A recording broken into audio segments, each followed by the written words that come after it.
When you're a parent, your children can seem like a blessing, or a curse depending on their current behavior. You typically want the best for your little spawns and try to mold them into decent human beings. I hope. Most children come into the world crying, surrounded by their family, or doctors, or people who want them to take their first breath of life. Most children, that is. Some are less fortunate, but one was cursed to the point that it became a devil.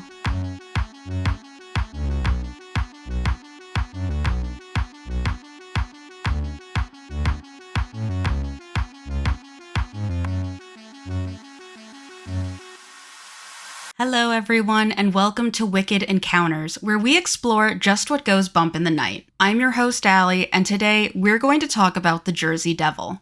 The Jersey Devil is a creature said to inhabit the Pine Barrens of New Jersey, which is one of the largest remaining Atlantic coastal Pine Barrens ecosystem, stretching across over 7 counties of southern New Jersey. The name Pine Barrens refers to an area consisting of sandy, acidic, nutrient-poor soil that, while not beneficial for European crops, is capable of supporting a diverse spectrum of plant life and plenty of rare pygmy pitch pines. The Pine Barrens helps recharge the 17 trillion-gallon Kirkwood-Cohansey aquifer, which contains some of the purest water in the United States. Because of its importance to the aquifer and the ecosystem level that it supports, in 1978, Congress passed legislation designating 1.1 million acres of the Pine Barrens as the Pinelands National Reserve, the nation's first ever of its kind. It was later designated as an international biosphere reserve, making development in the area strictly controlled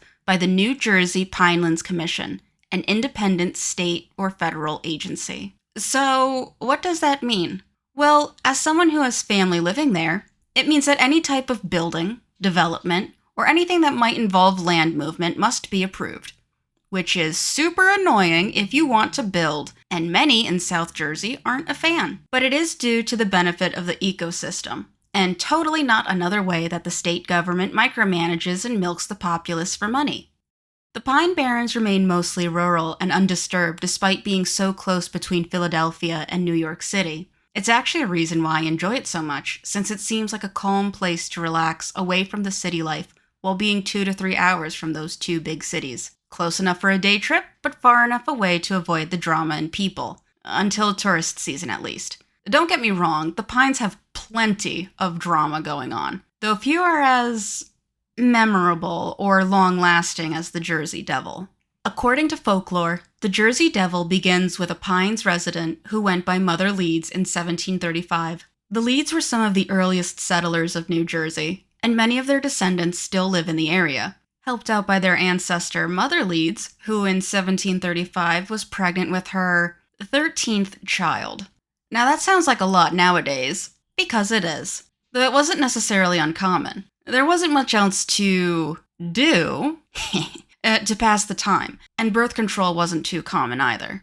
There was also the high chance of infanticide, and children were an extra pair of hands that could be used to help the family with chores, work, and watching younger children. Now, Mother Leeds already had 12 children. That was a big family with many mouths to feed. The Pines didn't have the best soil for crops, as previously mentioned, and the Leeds weren't exactly wealthy. It also didn't help that Daddy Leeds was a drunkard who wasn't exactly paying the bills and putting food on the table for his wife and 12 children. Mrs. Leeds was a much more patient woman than I am. I can barely handle 1 child for a few hours. The idea of 12? Oof. I think I'd rather be buried alive, to be honest. And a drunk mess of a husband? She basically already had 13 kids, with one constantly wanting some more of that sweet Leeds pie. Oh my god. Ugh. Anywho, when Mrs. Leeds realized she was pregnant with her 13th child, her patience gave out, and with exasperation, she raised her hands to the heavens and proclaimed, "Let this one be the devil." Was she really cursing her child? No, I don't believe so, but her actions had consequences. A few months later, on a tumultuously stormy night, Mother Leeds went into labor, safely supervised by local midwives, while her children and husband were in another room. The birth went smoothly. After all, Leeds was a pro at this point, and having midwives around would always make things easier than being by oneself. The 13th Leeds child was a healthy, beautiful baby boy, at least at first. At this point, Mother Leeds had forgotten about her curse, but something or someone else didn't. After a few minutes, the mother's wish was granted, and the baby began to change, morphing before her very eyes. The baby's cries turned into a guttural growl as its beautiful newborn body grew in size, elongating into an unnatural shape with horns growing atop its head, and its small plump fingers tore and stretched into talon-like claws. Its feet morphed into cloven hooves, matching its new goat-like shaped head, while two leathery bat-like wings ripped through its back that was now covered in fur. The monstrous creature glared its now bright, glowing red eyes at its mother and the midwives, forked tail flicking back and forth before it attacked them, a blur of fur and claws before skittering over and up the chimney to fly out deep into the pines where it remains to this day. There are a few different versions of this legend. Some say that the Jersey Devil actually killed Mother Leeds, the midwives, Papa Leeds, and all the children before it left. Other versions say that Mother Leeds was really a witch, whose husband was the devil himself, though that one's silly. Everyone knows the devil isn't ready to settle down yet. The Jersey Devil was previously known as the Leeds Devil, or the Devil of Leeds, due to the connection of the Leeds family, or because of the southern Jersey town Leeds Point, where the creature was said to have been born. So how about the Leeds family? How did they get caught up in the legend of the Jersey Devil? Well, there was once a man named Daniel Leeds. Daniel Leeds was a devout Quaker who came from England and settled in Burlington, the colony we now know as New Jersey. Daniel was unique, especially for a Quaker. In 1687, he began publishing the American Almanac, which contained astrological symbols and writings. Well, that was a major no-no among the Quakers, who accused Leeds' almanac of using inappropriate language and being too pagan for their liking. Leeds made a public apology, but still continued publishing his almanac after his previous copies were collected and destroyed, breaking from the Quakers entirely, in spite. In 1688, he published a book called The Temple of Wisdom, which drew from other writers to form Leeds' own theory on the universe, touching on angels, astrology, the devils, and this really pissed the Quakers off. They suppressed Leeds' book, which made him counter with yet another book in 1699 titled The Trumpet Sounded Out of the Wilderness of America, which was outright anti-Quaker, claiming they denied that Christ was divine and that they were also against the English monarchy. You see, Leeds was an England loyalist, and it was true that the Quakers weren't fans. The more work Leeds printed against the Quakers, the more the rift between him and them grew, prompting the founder of Quakerism, George Fox, to release a pamphlet in 1700 titled Satan's Harbinger Encountered, being something by way of answer to Daniel Leeds, where he accused Leeds of working for the devil. I'm wondering if he also had any interest in titling manga, because not gonna lie, I could see that being something turned into an anime with how long it is. Jokes aside, the legend began, and grew in 1716 when Daniel Leeds turned to his son, Titan Leeds, to continue his almanac. Titan redesigned the front page to show the Leeds family crest, which featured wyverns that, incidentally, resembled what would be used to describe the Jersey Devil. Like his father, Titan Leeds was no stranger to feuds, and began one with none other than Benjamin Franklin, who had been printing his own almanac and wasn't a fan of competition. Franklin had predicted Titan's death, and joked that he returned as a ghost to haunt him. Coincidentally, the feud and Titan's death was in 1738, close to the time of the supposed birth of the Jersey Devil. Back then, one of the worst things you could do is accuse someone of being a devil. It's the equivalent of calling someone a soy boy, simp, or cuck in today's lingo. Because of their controversies with other groups and figures, Daniel and Titan were being portrayed as political and religious monsters. Daniel was a supporter of England occupation, whose wives had all died along with a few children, who were spreading anti-Quaker writings while spreading his increased fascination with the occult, mysticism, cosmology, demonology, and magic in his almanacs, and his son Titan thought it was a good idea to depict a family crest depicting a wyvern monster, no less, which was associated with royalty and aristocracy in an area where people were not as well off, and was claimed to have been spotted as a ghost by Benjamin motherfucking Franklin. Even if Franklin was just joking, It was still quite the thing to say in a political sense. But what if all of that was just additional information? A history of the family continuing on after the Leeds Devil was born. After all, many Leeds live on to this day, and many more people have claimed to have seen a winged monster in the Pine Barrens. There have been claims of the Jersey Devil being spotted for hundreds of years, and a few of them supposedly having come from well-known individuals at the time. According to legend, Commodore Decatur had spotted a flying creature while visiting the Hanover Millworks where his cannonballs were being forged. Upon seeing the creature, he fired a cannon at it that had no effect on the winged beast that was described to look much like the Jersey Devil in appearance. Another individual who had an encounter was Joseph Bonaparte, the elder brother of Napoleon, who immigrated to the United States in 1815, where it is claimed he saw the Jersey Devil while hunting on his Bordentown estate in 1820. Welcome to America, I suppose. You've been here for 5 years, time for the real freaks to come out and greet you. The Jersey Devil has commonly been blamed for the death of livestock, especially in 1840 and 41, where it was also said that tracks were found belonging to the beast, along with a report in December of 1925, where a farmer shot an unidentified animal that was trying to steal his chickens. He took a photo of the corpse and supposedly showed it to 100 people, all of whom couldn't identify the beast. Considering the sightings continued, I don't think it was the Jersey Devil, unless it was reborn like a goaty flying devil phoenix.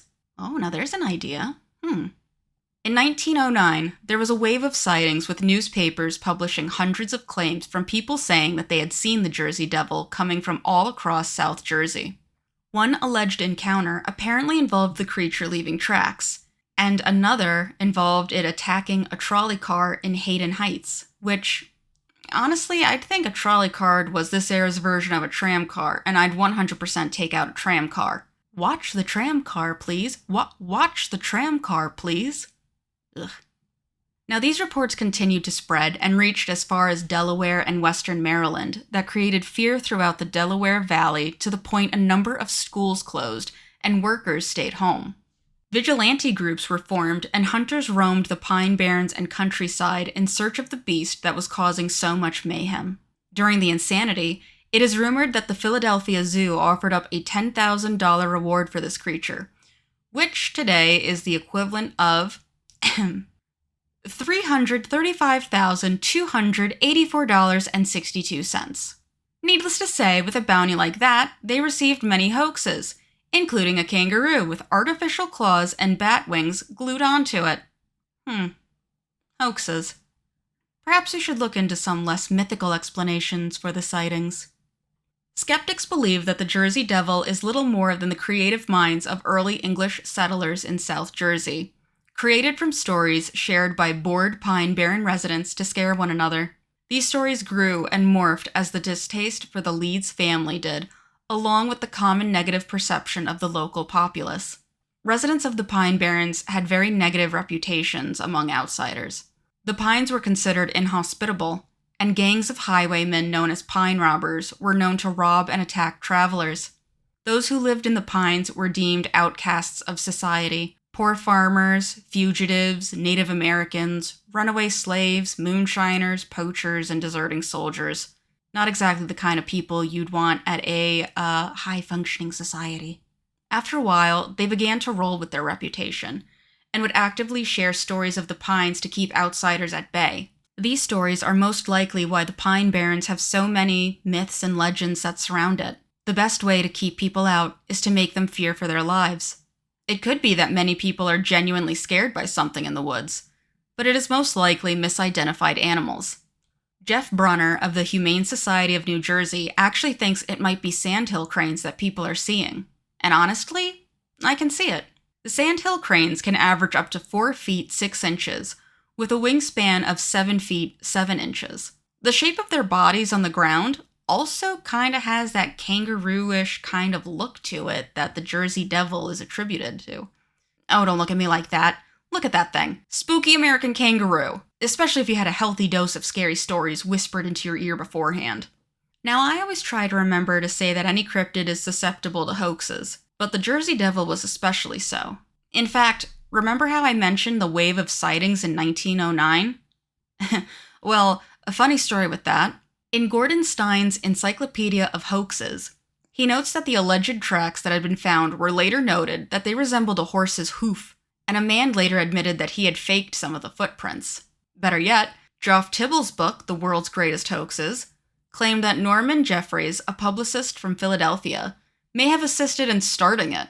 Jeffries worked for the Arch Street Museum and was well aware of the stories of the Jersey Devil. When the museum proprietor admitted it was in danger of closing, well, Jeffries did what he did best.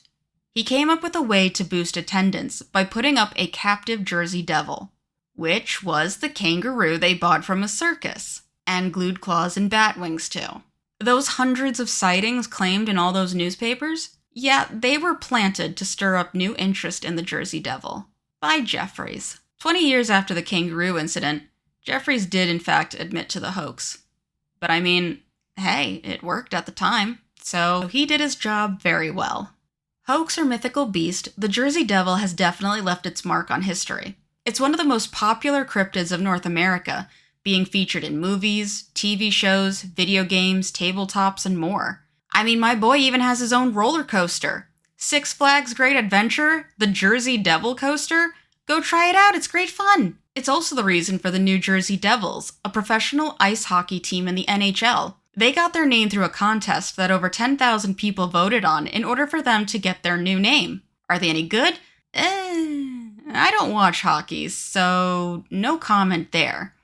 But the fact that they got their name, the Devils, for our flying cryptid?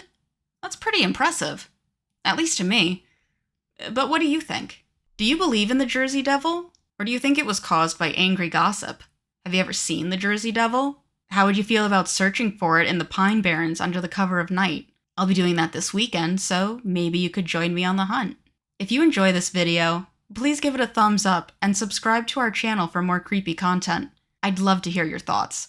So leave a comment below and let me know what you think. And don't forget to subscribe and hit the bell icon to get notified when I upload new videos.